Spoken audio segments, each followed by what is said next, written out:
Right now we are going to look at section 9.3 part 4, and it's talking about the half angle formulas. And so this is when you know the sine, cosine, or tangent of an angle and you want to find out the sine, cosine, tangent of half of that angle. And we'll look at some examples again on this. And again, these are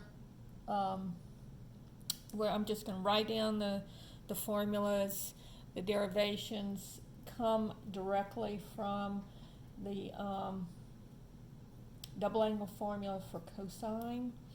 So here we have, the first one is the sine of a over 2, or let's make it theta over 2, is equal to plus or minus, and we're going to talk about that when we get to the problems, 1 minus the cosine of theta divided by 2. Notice it looks very familiar to the reduction formula that we just did.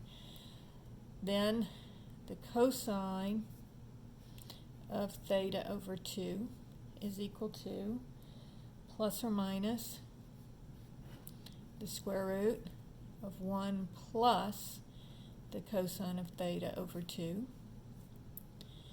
And then the tangent of theta over 2 actually has 3 different formulas.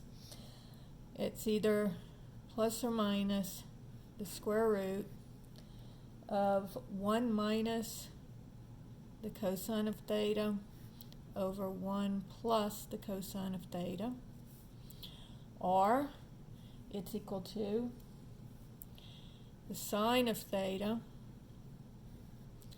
over 1 plus the cosine of theta, or it's equal to 1 minus the cosine of theta over the sine of theta. So those are the half angle formulas.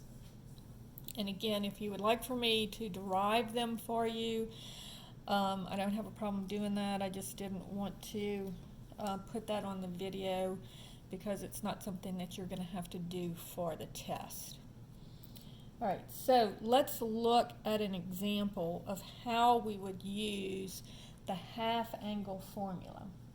So let's say that I wanted to know what is the sine of 15 degrees.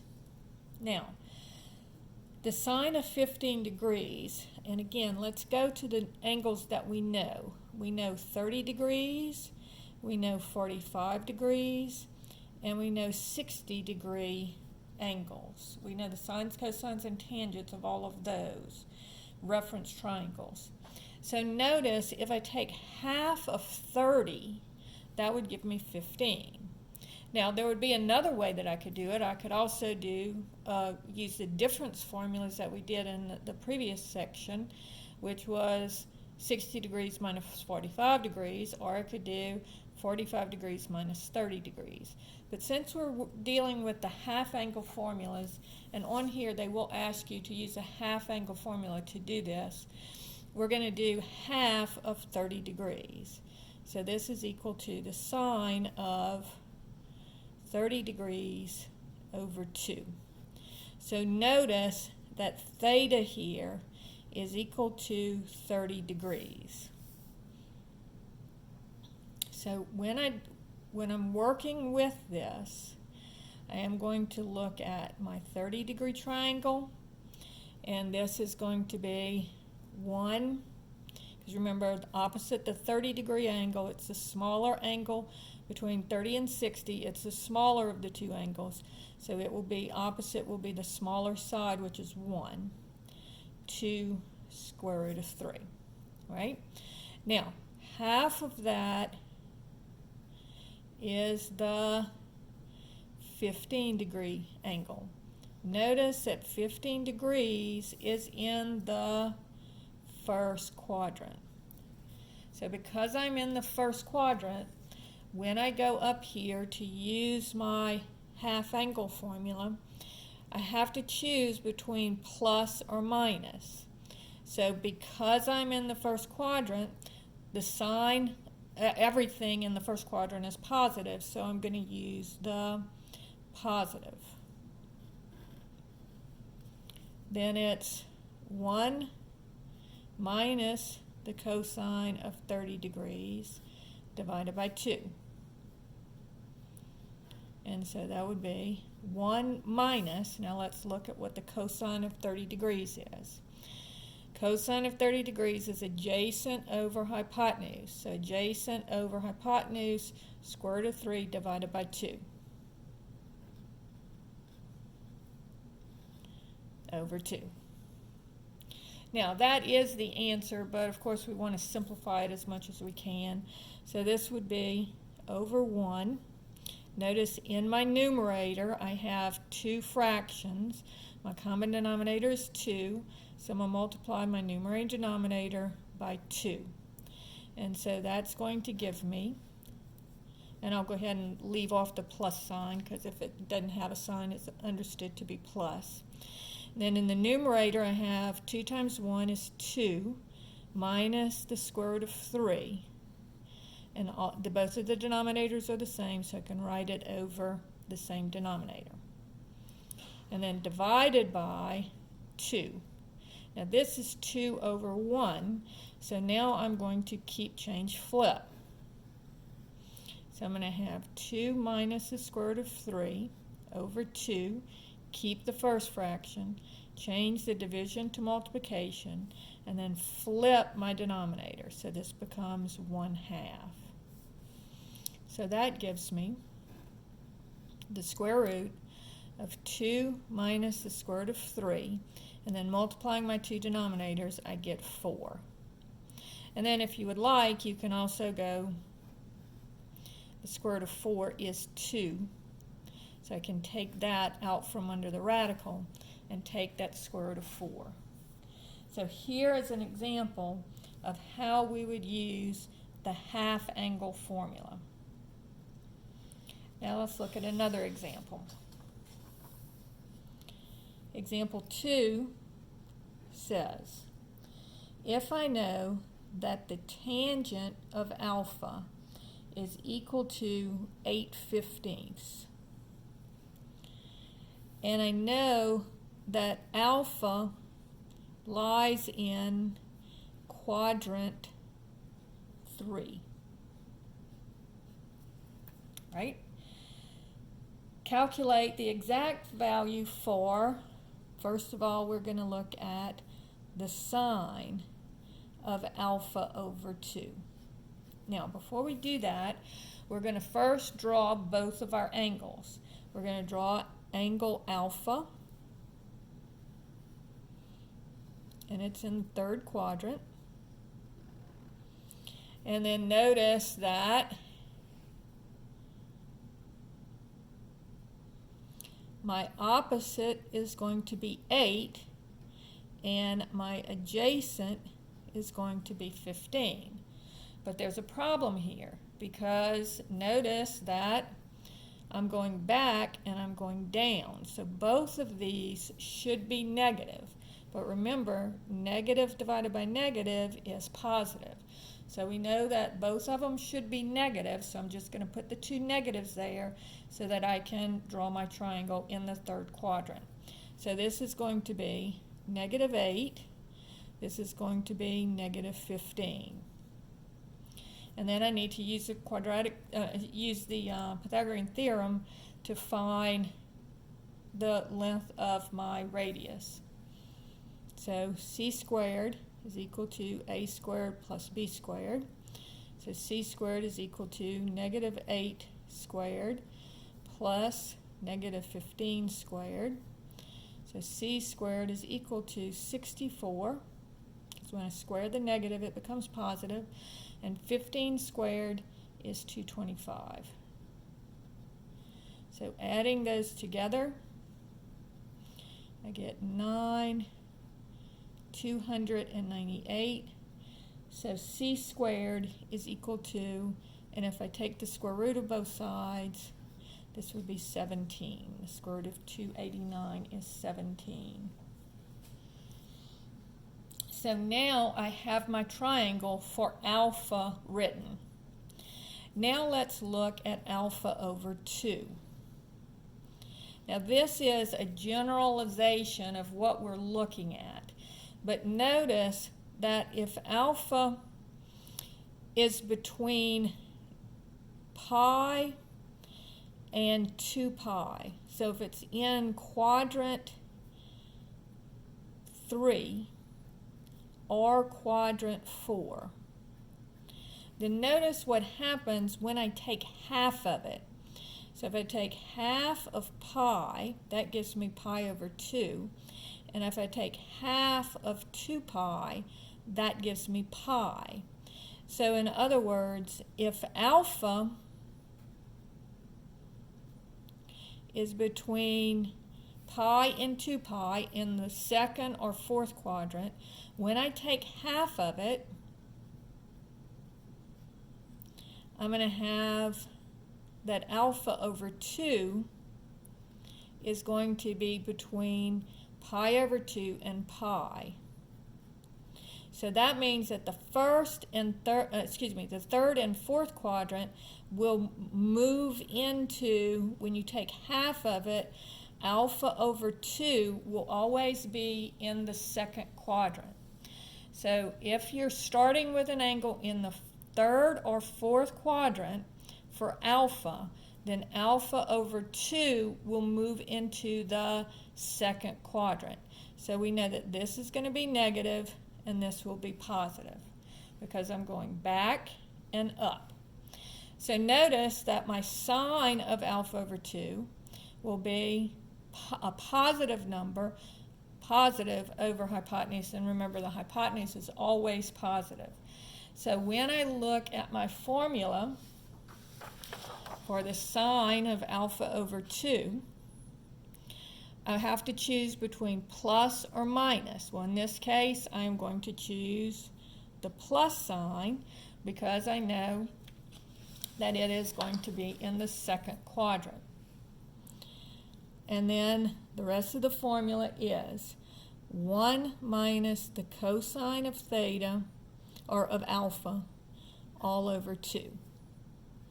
So this would be, now let's look and see what is the cosine of alpha. So here I'm going to my alpha triangle.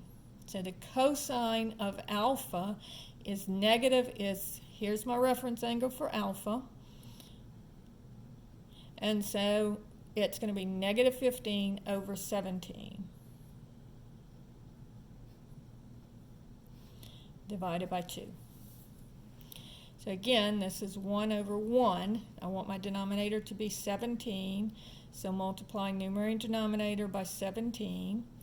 And I get the square root of 17 minus a negative 15 is plus 15 over 17 divided by 2. And that is the answer, and we just need to simplify it. So this would be the square root of 32 divided by 17 over 2 over 1. And so again, I'm going to change flip. So this would be 32 over 17. Keep the numerator, change the division to multiplication, and flip the denominator. So this becomes 1 over 2. And then the 32 and the 2 will cancel to give me 16 and 1. And so that gives me the square root of 16/17. Now part B says we now want to know what is the cosine of alpha over 2. Now in this case, when we look at our alpha over 2 triangle, again, notice that you have to look at both triangles.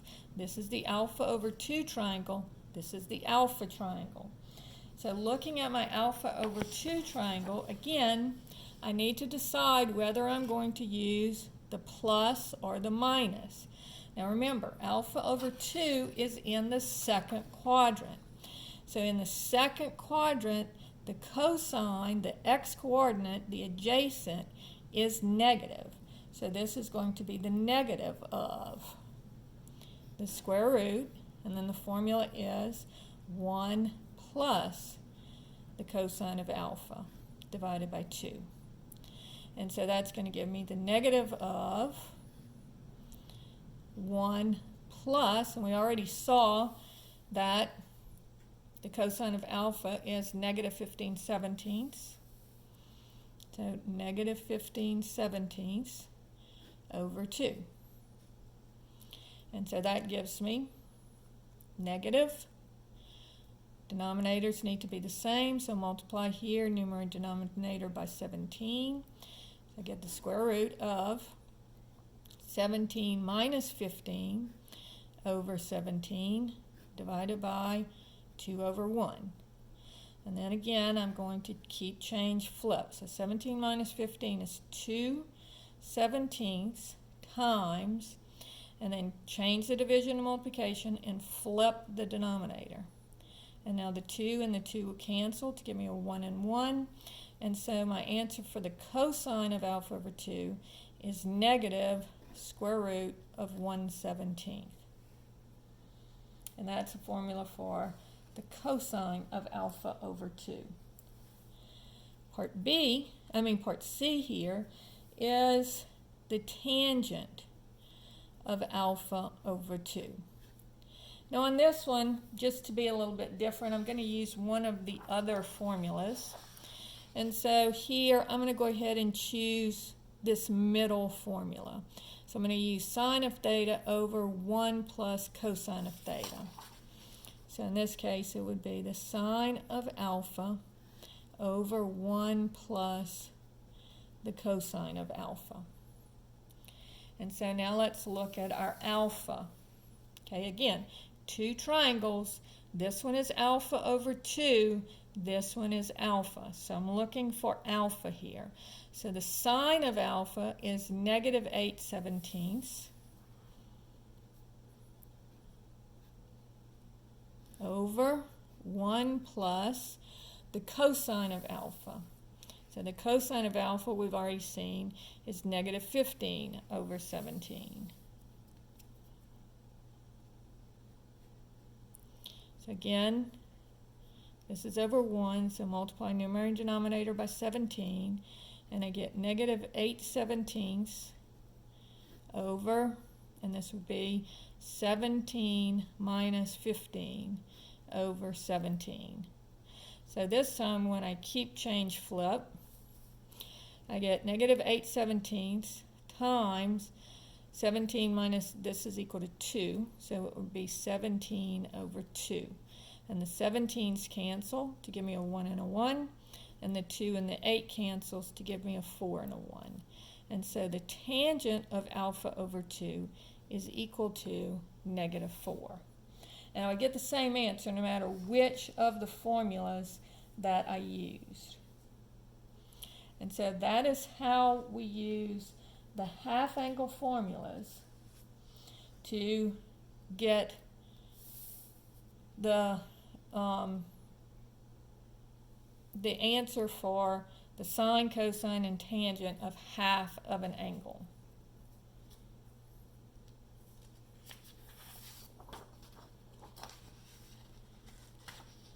In this section, I also want to look at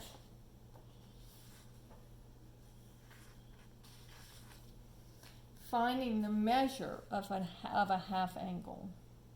Okay, so let's say that we know, so this is problem number 3, and it says, I know that the tangent of theta is equal to 5/3.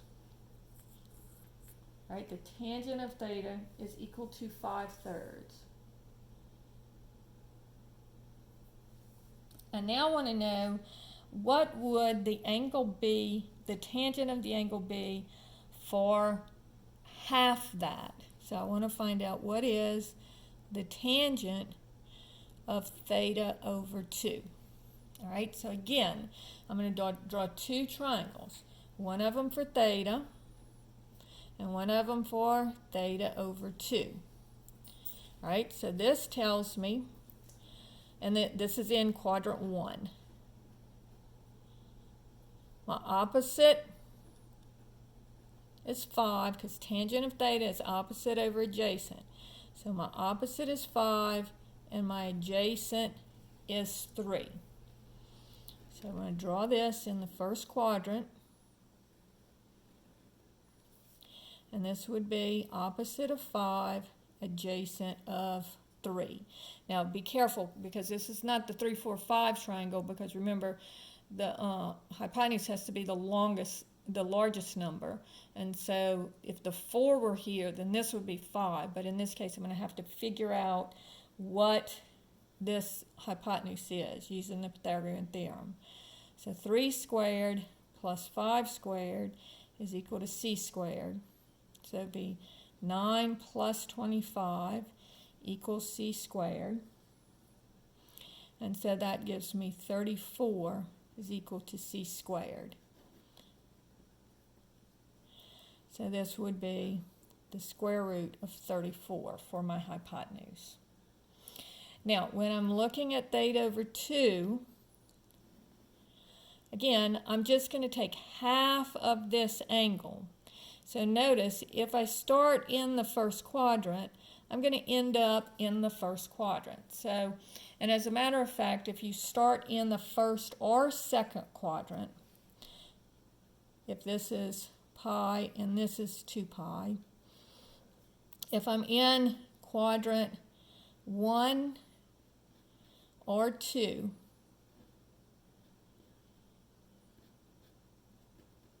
right? This would be a 1. So if I'm here or here, then I know that theta is between pi and 0. So if I take half of theta, that takes half of everything, then I know that my theta over 2 will be between pi over 2 and 0. So when you're in either the first or second quadrant, when you take half of the angle, you're going to end up in quadrant 1. So quadrant 1, if theta is in quadrant 1 or 2, then theta over 2 will be in quadrant 1. And we saw before that if theta is in quadrant 3 or 4, then theta over 2 will end up in quadrant 2. So that's a nice little rule of thumb to just kind of remember, so that you make sure that you always know which quadrant theta over 2 is going to be in, so you know whether to take the plus or the minus. So now in this case, they want us to find what is the tangent of theta over 2. And so let's go ahead and use one of the other formulas for the tangent of theta over 2. Let's use 1 minus the cosine of theta over the sine of theta.